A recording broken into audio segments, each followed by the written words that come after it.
All right, everybody. We are live today. I'm excited to be on and, of course, have someone that's super special, Andrea Morton. And she's an incredible life coach. And I think this is going to be a huge value for everybody that's watching, regardless of what stage you're in or where you're at in life with all this crazy COVID stuff going on. I think it's a great opportunity for people just to kind of see maybe where they're at. Maybe they reinvent things, maybe they shift. But I think it's a great opportunity to kind of hear from people who are helping others and helping them kind of get through different stages of life. So, hi, Andrea. How are you? I'm doing great, Justin. Thank you so much for having me. You bet. Well, more importantly, thanks for coming on. I think it was a lot of fun. And real quick, before we kind of jump into some questions, I think it's important for people to kind of know you and your background, as we were kind of chatting the other day and kind of rolling into this. But I mean, you went to Stanford? I did a long time ago. So you're a smarty pants, which At one point. That alone in itself is pretty incredible. You're born and raised in San Diego. Mm-hmm. Went to Stanford for obviously your bachelor's, and then you did your teaching credentials at the University of San Diego. I did. Which is right here in hometown. So that's pretty awesome. Going through all, what's the GATE certification? That's for children with the Gifted and Talented Education Program. Oh, okay. And so that's to be the kind of teacher that specializes in meeting the needs of exceptional learners. Wow. So when you did, that was for the high tech high and stuff. Is that how I understand it? I got that certification before I started working with High Tech High. It was something that was a passion for me because I grew up here in San Diego in the GATE program, and it's a very unique kind of kid and learner, and I wanted to be able to meet their needs. That's pretty incredible. You took 5 years off raising your kids and doing all of that. And then your kids are what, at 11, 15, and 13 right now? Is that right? That's right. Yeah. Just about. They're all about to have a birthday. I was about to say you got one left before they hit the teenage years. I'm hanging on. You're almost there. And then, after you went to Spain, so I kind of wanted to talk about that real quick. I mean, you're taking your family from here in San Diego, and you and Hank and everybody running out and going into Barcelona, Spain, which it's hard enough living here in the U.S. and dealing with your life, but then picking up an entire family and moving into a completely unique and different country. What was that like? It was absolutely incredible, and I would recommend it to anybody listening. If you've ever had a dream of doing something crazy like that with your family, just picking up and doing something brave and amazing and starting brand new, it was the most incredible decision we've probably ever made as parents. It just illuminated the world for our kids, and they don't look at things the same way. And now they speak all these languages. So it was great. Yeah, I mean, I think about that, and we're so used to it in the United States where English and around the world, it's a primary language, of course. And I've spent time overseas when I went to college, and you try and learn the language. But of course, naturally, in that country, they're trying to learn English and go and try and speak Spanish. Or when I was in Germany, living in Germany for years, trying to speak German and learn it. And you go to the cash register and you try and use your lines, and they're like, "Hey man, what's up, man? Are you from America?" Like, "I'm from Germany, but I'm going to be slang English now." And you're like, "Well, that ended that one." So I don't know if you guys experienced that when you were in Barcelona, but I did. Yeah. I did, but I had a way of trying to just appreciate them for being so kind to try to talk in my language. And then I would respond to them in very bad Spanish and let them know that I was trying to learn, and I would be so grateful if we could talk in Spanish. And they were usually really nice about accommodating that for me. They're really great people. So it was a mix. Then there was one time in Amsterdam when someone said, "Oh, what part of California are you from?" The second I started talking, because they really knew. Especially if you're from Texas and other places. Exactly. That's funny. So before we get started on a couple of questions, what is kind of one or two things people should know about you, right, that they may not know in general if they're just getting to know you now, that I think may resonate with people? We were chatting earlier. I think there's some important things that they should know. Is there anything you'd like to share about that before we jump into a few questions I have? Yeah, I think there's something that sort of hits me profoundly, which my girlfriends and I talk about all the time when we go for coffee. And just for reference, I'm 44. And so I think that I may have been part of one of the very first generations, maybe the first generation of women that were raised by our mothers to believe that we really could be anything. We really could do anything. We could be a superwoman. So I was little in the 1980s, and you remember the women with their big shoulder pads, and they were going out to work in their business suits. And I was raised to believe that like women were truly the equal of men. And I grew up completely believing that a woman could do anything. And I think that's probably what got me to Stanford, was that confidence and that faith. And all the way up until the moment that I became a mother. And, you know, when you become a parent, your values, you know, it's like a personal earthquake, I like to call it, and everything gets kind of mixed up. And all of a sudden I realized painfully that while maybe I could do anything, I couldn't do everything, especially not all at the same time. And that's really where a lot of the impetus for my work as a life coach comes from, was this moment as a mother where I realized that I had to dig deep into my value system and figure out a lifestyle that would actually, you know, benefit my family, and it would be something that would be something that I could really believe in. So my personal values were connected to the actual work I was doing. And so I find that my girlfriends and I talk about this consistently, that we can't necessarily do it all at the same time. And there's these judgment calls you have to make. And yeah, it's something that guides me as a coach, because I work with women. I work with a lot of people, but I especially work with women and mothers who have, you know, had to make some difficult decisions.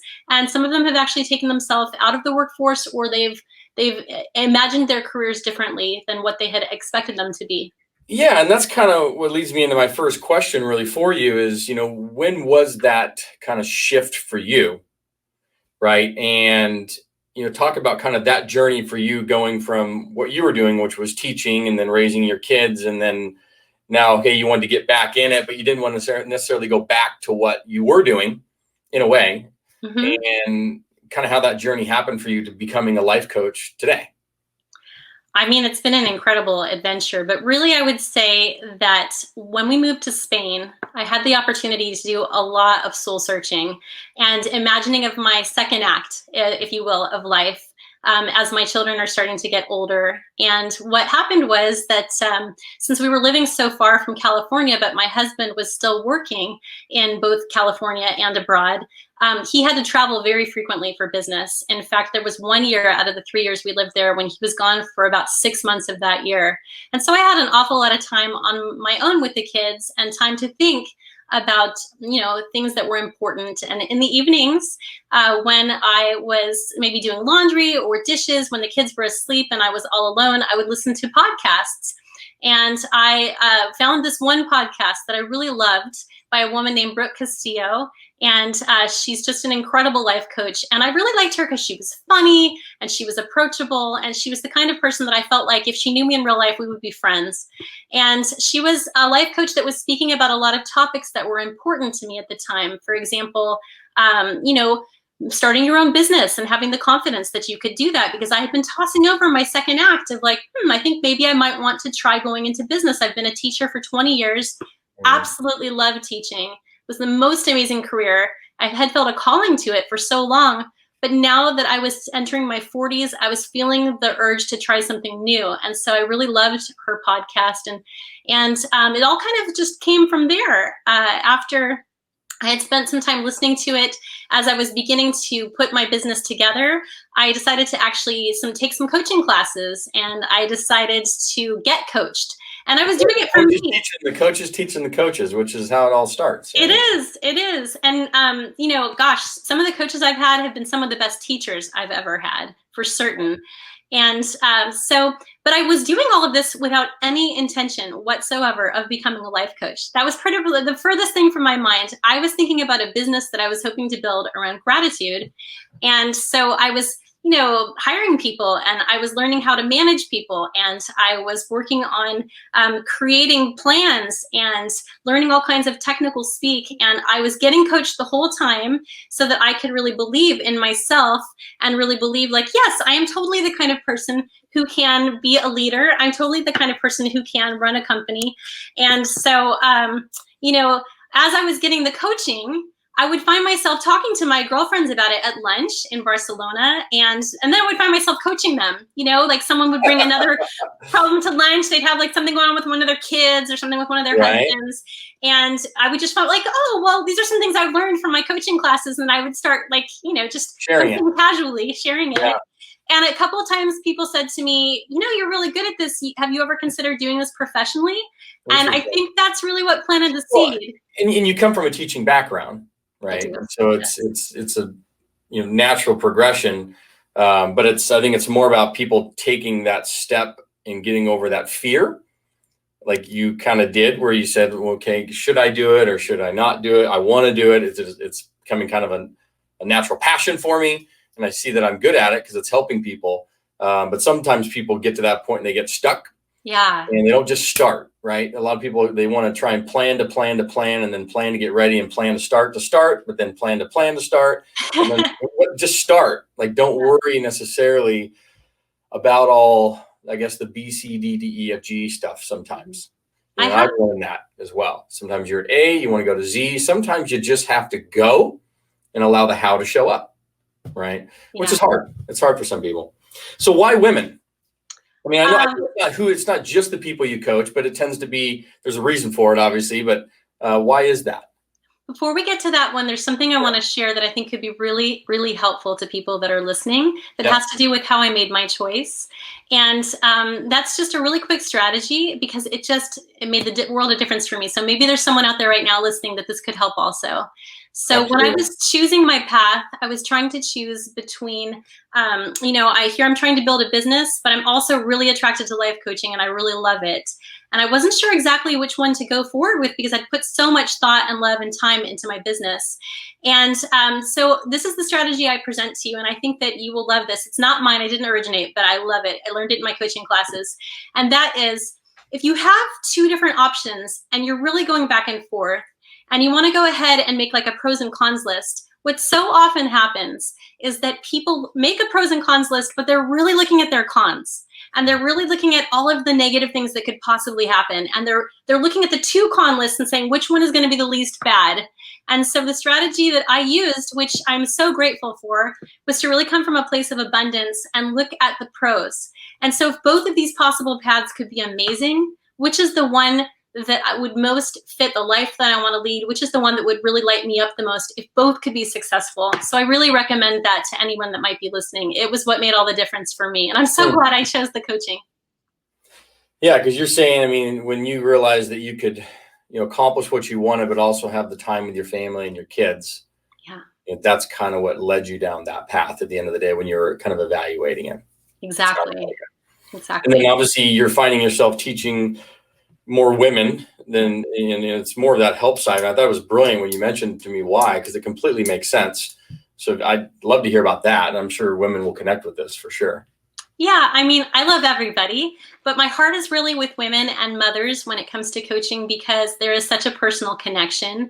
And it's not just from my life, but from all of the many multitudes of women that have been in my life that are so precious and important to me. I think that women do sort of a juggling act, especially a modern woman today, because, we are trying to fill so many roles. We are trying to be the mother and the wife and the daughter and the sister. And I don't know if you've heard of this sandwich generation, but so many of us are in it where we are taking care and raising children at the same time that we are taking care of older parents. And for example, my mom is in her 80s and she's just 5 blocks away from me. And I just stopped by there this morning. And so we are trying to take care of everyone at the same time that we are also trying to build a career, build a future, maybe lose that extra 10 pounds that we haven't been able to get off since we had the baby. We're trying to create that health or, deal with our relationships. There's just a lot of things that women are trying to juggle all of the time. Yeah. And so my heart is really with meeting these women where they are, where sometimes they feel so overwhelmed.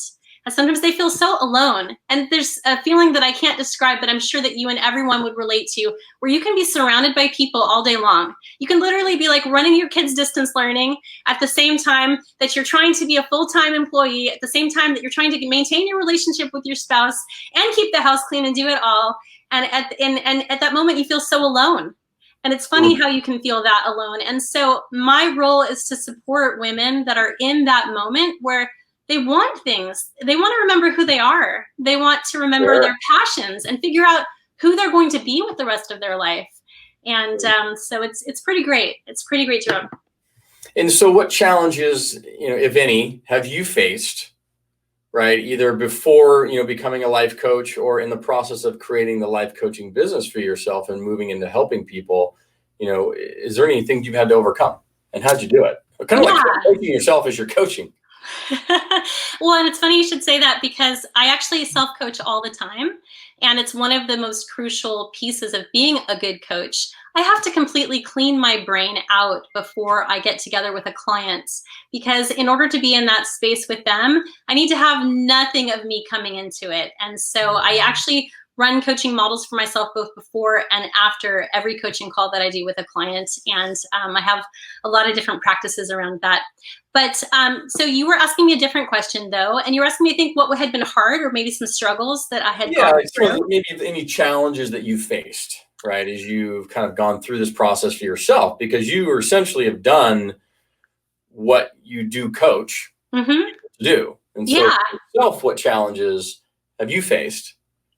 I mean, I guess one of the first challenges would be that a lot of times in my life, just like this, I've come up with an idea for something that I feel really strongly about that there may be a lot of people around me think is a little crazy. So for example, when we told everyone we were moving to Spain, there were some people that really literally thought that we were a little crazy. And, it's incredible though. Look how it turned out. Yeah. It's true, but doing something like that, it takes a level of determination and grit and courage that a lot of people talk about moving abroad, but to actually go through the huge amount of work it takes to be able to get the visa, for example, to be able to organize all of the furniture that you're going to move, just all of the little details. It takes a lot of hard work, and one foot after the other, one step at a time. And so I would say that with life coaching, it was much the same, that when I first raised the notion of me becoming a life coach, there were people in my life, including people who really love me, family members, that were a little skeptical. They didn't maybe know much about life coaching. Maybe they weren't sure that that was a path that they could see me in. And there was a lot of sort of thought that was directed toward me of like, are you really sure? And what's been so great is that as I continue to walk forward with my path and my career, all of those people, those same people, are totally on board now. It's almost like, maybe they helped push so that I could really be sure that my resolve was firm. But now that they see how committed I am and how incredible this career has become and how many people that I'm helping, they all have that faith and confidence too. So that's been really fantastic. And I don't know if you know who Gary Vaynerchuk is or who Gary V is. Are you familiar with him at all? I'm not. Tell me about him. Well, he's not even a motivational speaker guy. He just accidentally fell into it, but he's more of an entrepreneur guy. But anyhow, he always talks about making sure you're not living through the opinions of others. Right, because you'd mentioned that where some people didn't see you in that role, or you didn't know if they saw you in the role, they thought you were a little crazy, etc. And so if you allow those opinions, right, to direct what you do, you're going to live unhappy. Yeah. Right. And I think he talks about, the money, this and that, but it's not about necessarily the money. It's about the happiness behind it. It's irrelevant. We all know this, money and happiness and all these other things. So I thought that was really interesting, because not living through the opinions of others allowed you to do it without being held up and saying, oh, well, maybe they are right. Maybe I shouldn't do this. Maybe this isn't the right fit for me, et cetera, et cetera. So I'd say that's a good challenge you fought through.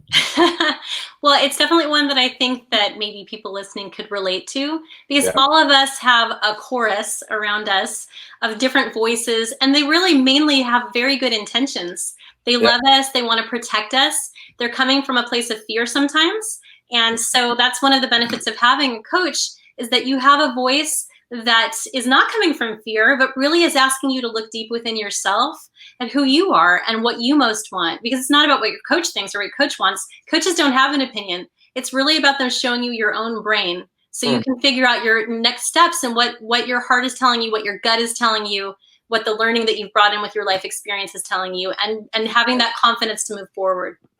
That makes sense. I mean, are there any specific questions if someone's out there looking to, hire a coach?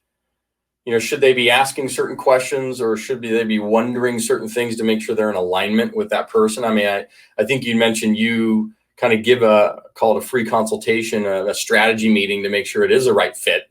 Yes. But are there certain questions that someone should be asking or trying to align with that coach? I think the most important thing when you're sitting down with a new coach I think would be two things. First of all, is the coach listening? Because a really great coach is going to be someone who listens as much or more than they talk. And it's going to be someone who's really paying attention to you, because they're really monitoring what your brain is doing. And it's so interesting and exciting, almost like the two of you are sitting side by side on a couch and you're watching a movie, but instead of the movie, it's your brain. And so you guys are pulling it apart. And so the coach has to be a really attentive listener and someone who is going to be able to ask really the right questions, really deep questions to get you to a new level. Because the reason why a coach can help is that they can see things from an outside perspective that you in your own brain just can't see because it's too close. You're so far in your story that it's impossible to pull back to the outside and see it from more of a macro view. And so that's important. And then other than that, I would just say that with a really good coach, it would be somebody that, you feel a connection with, that you have a good rapport, that you feel very relaxed and you look forward to coming to the calls, because nobody is going to be vulnerable or allow themselves to be vulnerable unless they feel safe and unless they feel a connection with the person they're talking to. What I was going to ask you, that was my next lead in, is do you find it a challenge? And I'm sure there's steps that your clients take with you when they become vulnerable, right? Because that's everybody's scariest step, right? They'll kind of slowly open up, give you some tidbits and snippets, right? And then as they kind of see how you react to that, they're like, okay, maybe I can lead in with this. Or there's certain strategies you use to start to dig 3 layers deep on someone because they're hiding stuff from you, right? They got all these stories and things they're telling themselves in their brain. And it's kind of getting those few layers deep to get that to open up and getting them comfortable to do that. Is that an issue that you find? I have 2 answers to that, but the first one is just that I do find with almost every client and almost every session that when I say in the very beginning, so how's your week been? Usually they answer with, oh, it's been good. And then by the end of the call, they might be in tears talking about something that happened. And it's totally normal. And it happens to all the clients. It's not just one, it's everybody. And so I think that really what that comes down to is a person connecting. And a lot of times we just go through our life and we're not really connecting to ourselves. We're just kind of doing it. We're going through the motions. Yep. We're trying maybe not to look at what's going on inside because maybe it's just too much, especially with COVID and, social distance learning and all the things. We're like, our brains can be a very scary place. Yes, for certain. But in terms of a strategy, I use a model that was pioneered by Brooke Castillo, the woman that I mentioned earlier. And it's quite fantastic. And really, it comes down to, you start with a person's feeling. And what it says is that you look at what a person is feeling and that their feeling is going to direct whatever actions they take. And their actions are going to create results. And then you have to figure out what they were thinking about whatever's happening in their life before they had that feeling. So just for an example, say you had a client come in and they were feeling angry. And you ask them, so what do you do when you're angry? And they say, well, maybe the situation was their boss asked them to do 3 hours extra worth of work before the end of the day. And they're feeling very angry. And you ask them, well, what did you do when you were angry? And they'll talk you through all of their actions. And what it leads all the way back to, which is very, very important, is what were they thinking before they started feeling angry? And if you can start monitoring your thoughts, it can really unlock your life, because we don't always have control over our feelings, but we can choose to change our thoughts. Mm-hmm. And so I work on that a lot with my clients, and it's incredibly effective. So if I were in a coaching situation with you right now, and if I were a woman, and I was looking to, I've been raising kids and now they're at a certain age, where they're a little older, and I'm getting back into doing something, beyond raising the kids, what advice could you give to someone like me or someone you're coaching who is going through that and trying to figure out, hey, I don't want to go back to what I went to school for. Right. I went to school for X or Y, but I don't like that anymore. I want to do something new. Like, how do you walk somebody through that process if they want to get going again, but just don't want to do what they were doing before, want to do something and kind of be reinvented? So.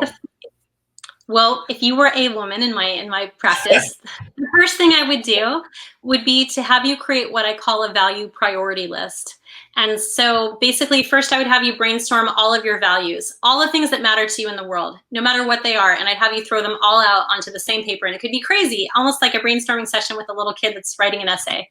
And then from there, I would ask you to prioritize all of your values. So maybe you have things on your paper like my kids, my husband, my mother, becoming the president of the company. I don't know, you have like 1,000 different things that are of value, travel, health, all of the things you have. And then I would ask you to rank your values in order of the most important value to the least important value. Because what we end up finding sometimes is that the reason why a woman won't move forward toward a new career is because her top value is taking care of her children.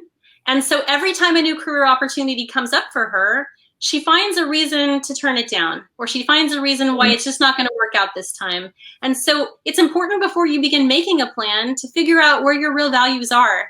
And from that point, then we can begin looking at your feelings and finding out, what are the walls that have been holding you back, and see if we can start moving you forward toward your real dreams. Huh. I feel like I just got coached right there. So some rapid fire. I'm going to do some rapid fire with you, if you don't mind. All right, no problem. This should be a little bit of fun. What's your favorite sweet?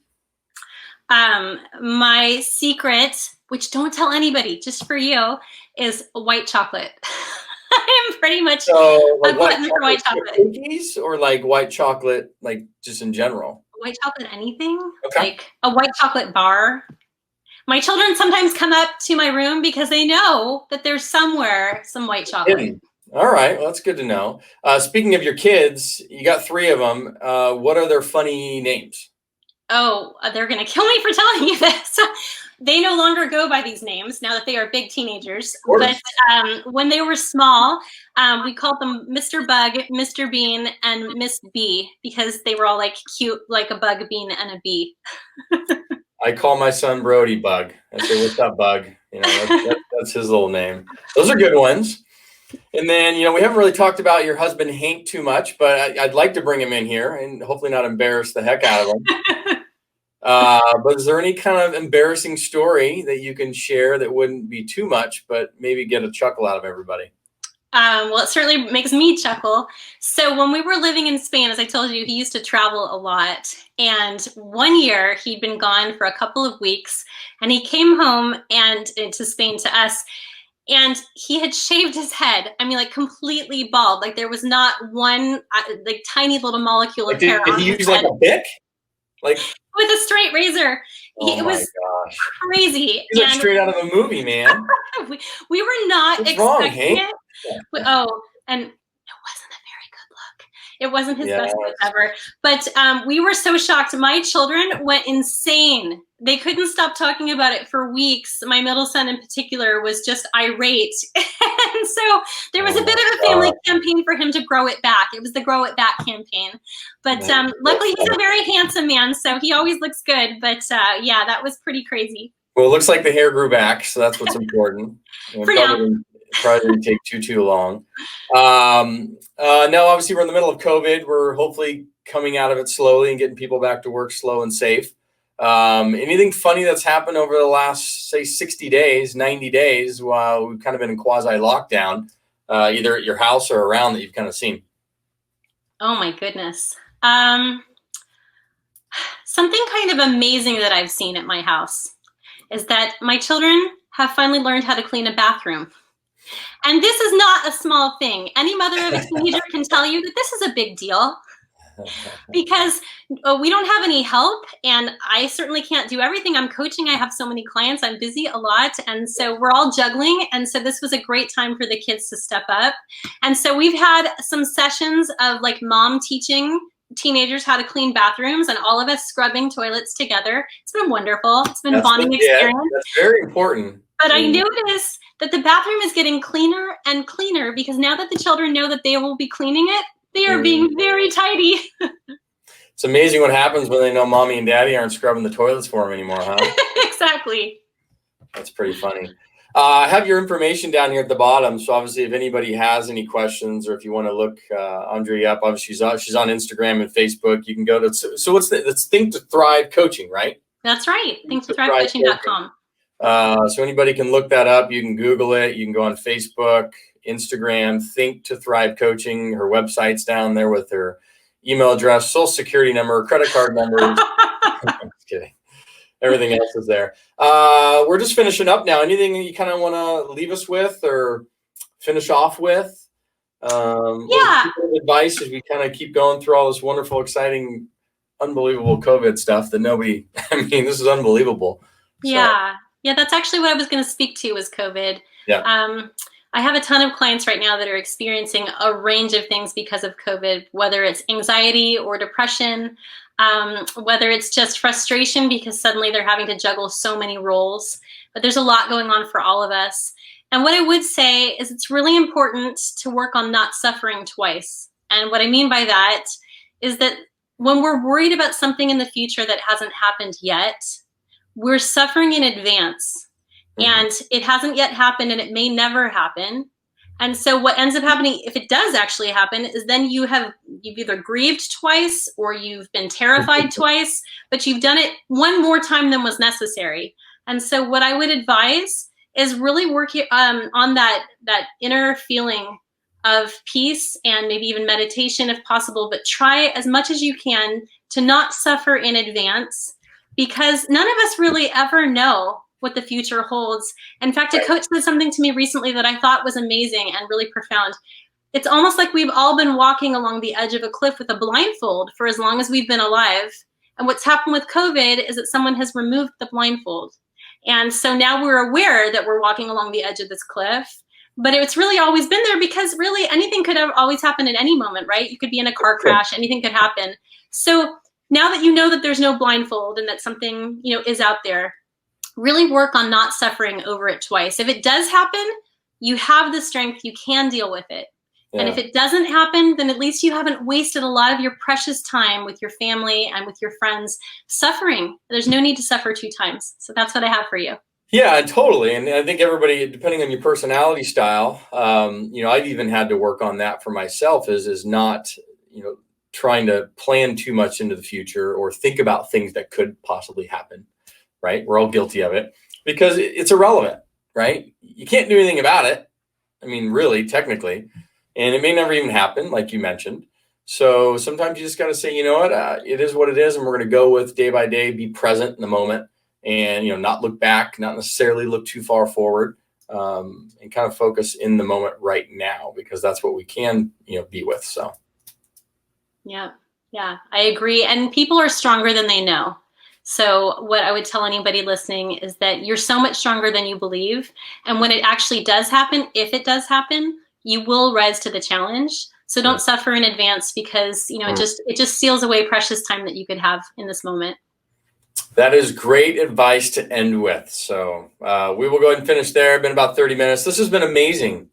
So, thank you for coming on and being a part of this. And of course, if anybody wants to get in touch with you and looking for that. And then when we end the broadcast, stay on because we'll chat for a couple more minutes and yes, don't get off. So thank you. We can wave bye to everybody. Bye-bye. Bye, everybody. We'll talk to you next time. Bye.